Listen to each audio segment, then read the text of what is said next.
Sí, lo sé. Esta semana el episodio llega un poquitito más tarde porque tengo algo que contarte. Pero te lo voy a contar después, ¿vale? Cuando haya terminado ya con todo el podcast y así me aseguro de que me escuches atentamente. Tengo que decirte que a lo largo de esta última semana hemos estado trabajando muy intensamente en el taller intensivo para aprender a salir del bucle mental. Están habiendo muchas tomas de conciencia y, bueno, la verdad es que lo estoy disfrutando un montón.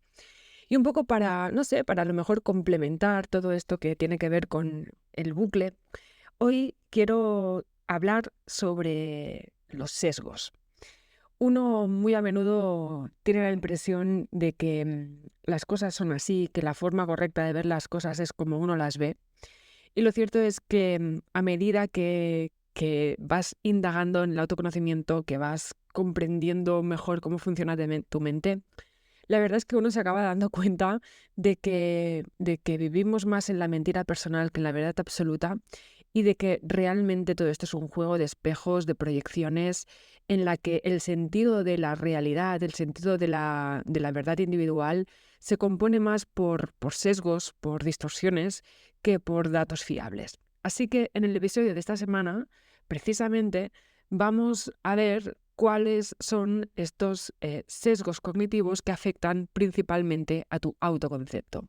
Algo que, desde mi punto de vista, sin duda alguna, va a poder ayudarte a adentrarte en esta autoconciencia, en este concepto tan maravilloso que cuando yo lo descubrí, pues fue como muy revelador para mí, que es la metacognición, el darme cuenta de que me estoy dando cuenta, para poco a poco poder salir de este velo de la realidad y poder adentrarte en la posibilidad de ver las cosas, percibirlas desde un lugar totalmente distinto. Y ya no solo las cosas que pasan fuera, sino evidentemente lo más importante, que es tu autoconcepto. Así que, sin más, empezamos a poner luz en estos sesgos cognitivos que, de una forma u otra, están alterando tu percepción. Vamos allá. Estás escuchando Cómo vivir con calma mental, el podcast de mindfulness, meditación, coaching y conciencia emocional dirigido por Alba Ferreté.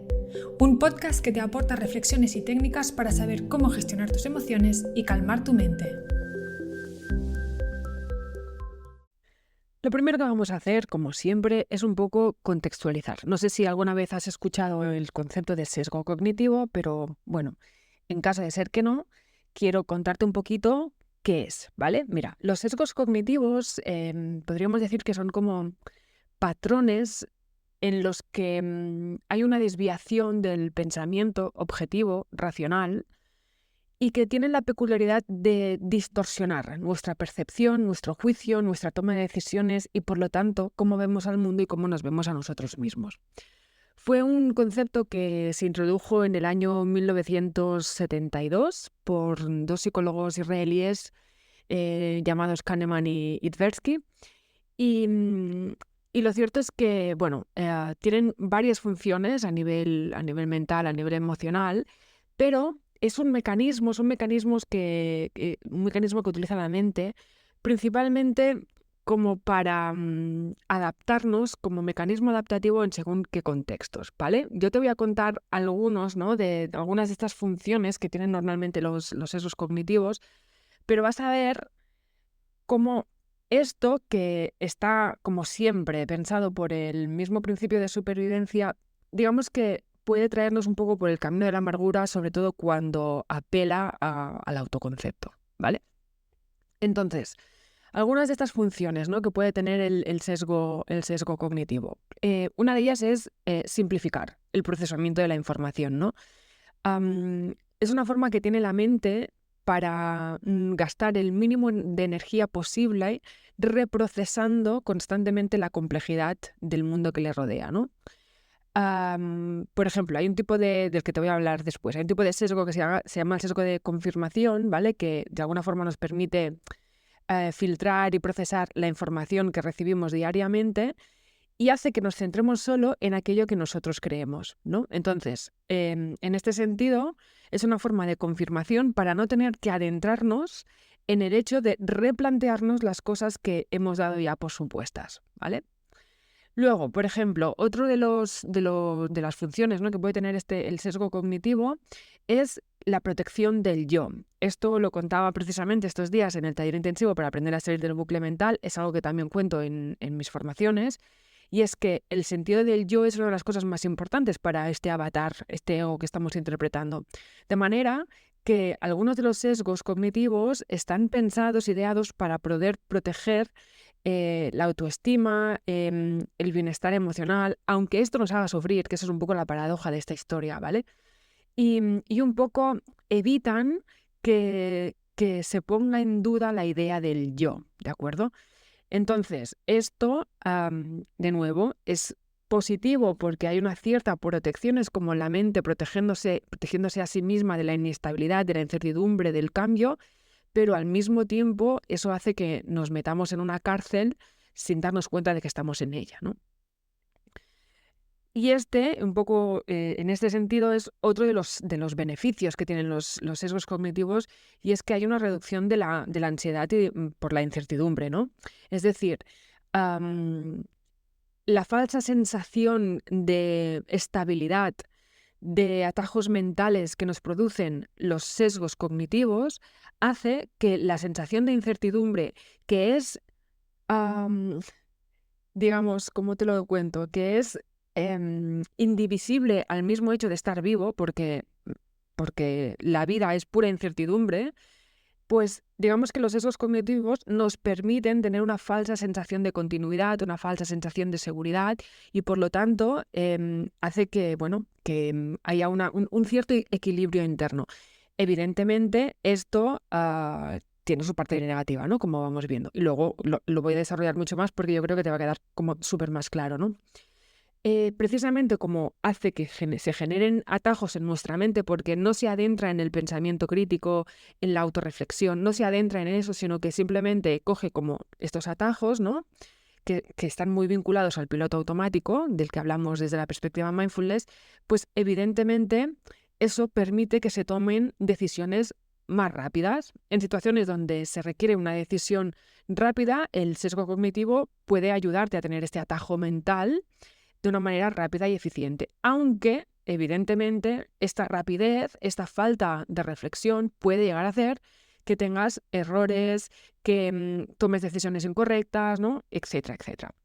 Entonces, estos serían un poco así, como a grosso modo, digamos, los beneficios, o no sé, beneficios, a lo mejor no es la palabra, ¿no?, pero como las funciones que tienen estos sesgos cognitivos, pero tienen un gran problema, y es que, de hecho, distorsionan la realidad y se consideran errores en el razonamiento lógico. Es decir, cuando basamos nuestra realidad en un sesgo, no estamos percibiendo la realidad o no la percibimos tan nítida como cuando empezamos a salir de estos sesgos, ¿vale?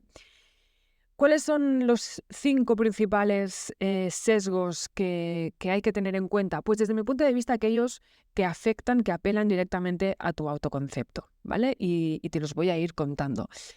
El primero del que te quiero hablar es el que ya te he mencionado, que es este sesgo de confirmación, que lo que puede hacer es influir en cómo interpretamos la información, sobre todo sobre nosotros mismos. El sesgo de confirmación es aquel que hace que, como te comentaba antes, percibamos de la realidad aquello que confirma nuestras creencias. Entonces, si tenemos una baja autoestima, si hay algo que nos genera culpa, si hay algo que apela a nuestro autoconcepto desde la identidad, tipo, es que soy tonta, es que soy torpe, es que soy lo que sea, ¿vale? Soy no sé qué, soy mala persona. Entonces, este sesgo de confirmación puede hacer que interpretemos la realidad retroalimentando esta negatividad, confirmándola con nuestra creencia acerca de nosotros mismos, mientras estamos ignorando o minimizando todo aquello que está contradiciendo todo lo que dice esta creencia. Esto es muy importante porque una de las primeras cosas que trabajamos cuando tiene que haber un proceso de crecimiento personal, de introspección, de trabajo con la crisis, por ejemplo, es darnos cuenta de las mentiras personales, ¿vale? Entonces, este sesgo de confirmación puede hacer como de velo para que no veamos esas mentiras que nos estamos contando. ¿Cómo podemos salir de ahí? Pues evidentemente trabajando en el pensamiento crítico, cuestionando nuestras creencias limitantes y dándonos cuenta de que lo que está contándonos nuestra mente es solo un punto de vista, pero no la realidad absoluta. Los sesgos que siento que necesitas conocer es el que se denomina el sesgo de atribución, y es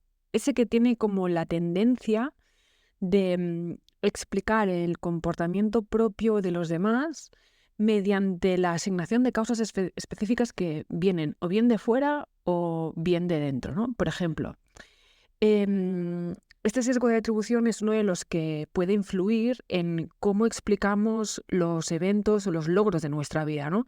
Si los atribuimos a factores externos, como pues, la suerte, por ejemplo, o si los fracasos, por ejemplo, los estamos vinculando a cuestiones internas por falta de habilidad o, bueno, por no saber suficiente o no sé qué, ¿no? Es decir, es uno de los sesgos que puede hacer que afecte negativamente a nuestra autoestima y nuestra autoeficacia, ¿no?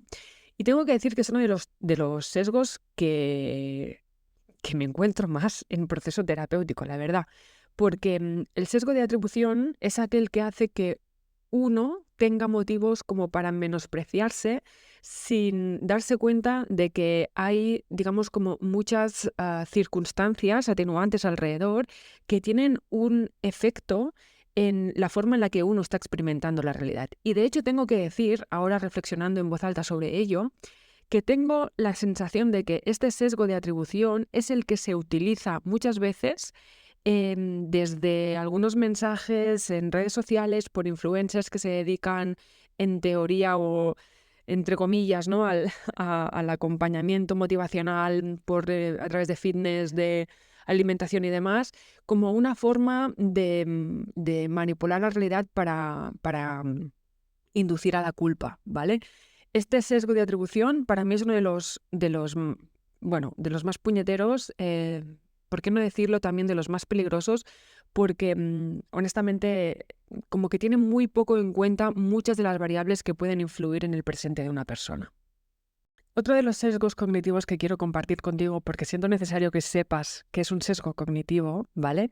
Es el de la comparación social. Es ese sesgo que se activa sobre todo cuando estamos en redes y que es el que hace que tengamos la tendencia a compararnos con los demás de manera muy injusta o incluso irracional, sin tener en cuenta todo lo que hay detrás de lo que estamos viendo de la otra persona. Además, si te fijas, es un sesgo que hace que normalmente nos comparemos con esas personas que percibimos como más exitosas o más talentosas que nosotros, sin tener tampoco en cuenta todo lo que ha implicado ese camino de vida o todo lo que hay detrás de ese éxito. Y eso, inevitablemente, puede conducirnos a una baja autoestima, a repercutir en una percepción negativa sobre nuestro propio valor. Por lo tanto, es uno de los sesgos que también hay que tener muy en cuenta. El cuarto sesgo del que quiero hablarte es el sesgo de la autocomplacencia. Es el sesgo que hace que tengamos la tendencia a sobrevalorar nuestras propias habilidades, nuestros propios logros, nuestras capacidades incluso, cuando tal vez no está justificado o la realidad no está demostrando eso, ¿no? Es ese sesgo que hace que de alguna forma inflemos nuestra autoimagen y podamos llegar a ignorar nuestros puntos débiles, nuestras propias áreas de mejora, cosa que evidentemente es, digamos, como una distorsión de nuestro autoconcepto y puede obstaculizarnos nuestro crecimiento y nuestro desarrollo, ¿no? Este sesgo de la autocomplacencia para mí es uno de los que, por ejemplo, está vinculado a la incapacidad, por llamarlo de alguna manera, de pedir ayuda cuando uno está mal. Ese creer que uno tiene que poder con todo en lo que a su mundo interior y a su entendimiento de su mente, por ejemplo, se refiere, ¿no? Está muy atado a este sesgo de la autocomplacencia y aquí evidentemente lo que falta pues es realismo sobre nuestras capacidades reales y toda la parte de la humildad que eso implica. De hecho, por suerte, cuando pasan cosas inesperadas, cosas dolorosas que se nos vienen muy grandes, este sesgo de la autocomplacencia puede tener la oportunidad de desmontarse Y realmente cuando uno se permite adentrarse en el pedir ayuda, en el autoconocimiento, en el darse cuenta de que, bueno, no tenía tantas respuestas como a lo mejor se creía, pues es cuando la transformación es posible sí o sí. Y finalmente, el último de los sesgos de los que quiero hablarte hoy es el sesgo de proyección. La proyección es una dinámica inconsciente que llevamos a cabo todos los seres humanos y que implica atribuir nuestras características, nuestras creencias, nuestras emociones en las demás personas. Un poco como que esperamos que los demás hagan las cosas como nosotros las hacemos o como nosotros las vemos. Eso es pura proyección. Pero también algo que hacemos mucho es proyectar nuestras inseguridades, nuestros defectos en los demás. Y eso evidentemente tiene al final un impacto en nuestro propio autoconcepto. Eso de cuando tú apuntas a una persona con el dedo, hay otros 3 dedos que te están apuntando a ti, apela directamente a este sesgo de proyección. Por lo tanto, hay que observarlo y darnos cuenta, y un poco de ahí, de este sesgo, que se dice que el mundo es un espejo, ¿no? Porque al final te está reflejando a ti mismo. Tengo que decirte que, bueno, es absolutamente imposible vivir sin sesgos, ¿vale? No se puede porque, como hemos dicho al principio, tienen una función, pero sí que es verdad que hay un camino para poder disminuir los sesgos, para poder ver más allá de ellos. Y este camino, para mí, se distribuye pues, en 4 aspectos principales. Uno es el desarrollo de la conciencia y el reconocimiento, es decir, el primer paso para poder abordar estos sesgos cognitivos es ser consciente de que estamos en esos sesgos cognitivos, reconocer cuándo y cómo influyen y afectan a nuestras percepciones, decisiones y nuestro autoconcepto, evidentemente, y por lo tanto la autoconciencia es clave para identificar cuándo estamos siendo víctima de estos sesgos, ¿no? Cuando estamos siendo sesgados con la percepción de la realidad. Por lo tanto, el cultivo de la autoconciencia es fundamental. El segundo pilar es la pausa para la reflexión, es decir, antes de tomar decisiones importantes vamos a tomarnos un tiempo para poder evaluar los pensamientos y las suposiciones que estamos teniendo alrededor de eso que queremos decidir, ¿no? Preguntémonos si eso que estamos decidiendo se basa en algo objetivo o si estamos siendo víctimas de este sesgo, si es una cuestión intuitiva, si es una cuestión herida emocional, es decir, ¿no? Cuando estamos siendo víctimas de un error en la percepción, ¿no? El tercero es evidentemente aplicar métodos de pensamiento crítico, es decir, utilizar técnicas que nos ayuden a hacernos preguntas desafiantes, que hagan que analicemos supuestos que estamos dando por hecho y que a lo mejor no estamos poniendo en evidencia, ¿vale?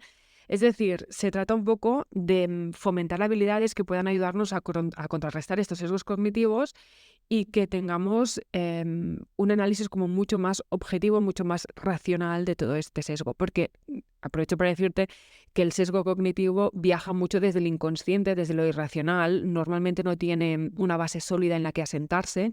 Entonces el pensamiento crítico es lo que permite que le pongamos un poco de razón a todo eso que estamos considerando desde un lugar sesgado, ¿no? Y para mí el cuarto, y este es fundamental, ¿vale? Que apela además a todo lo que hemos estado viendo, es el adentrarse en el no saber, en esta mente de principiante. Esto es muy, muy mindfulness, es la humildad para darnos cuenta de que tenemos una mente que se predispone a darnos muchas respuestas, pero que realmente vivimos más en la pregunta, ¿no? Así que digamos que de estos 4 pilares que hemos hablado, la conciencia y reconocimiento, la pausa para la reflexión, el pensamiento crítico y el no saber, podríamos resumirlo en 2 cosas. La unión maravillosa, potente de mindfulness e inteligencia emocional. Y aquí es cuando quiero darte esa noticia que tenía reservada para ti. Y es que las puertas de mi formación grupal Sendero Interior, Calma tu mente y vive con serenidad ya están abiertas.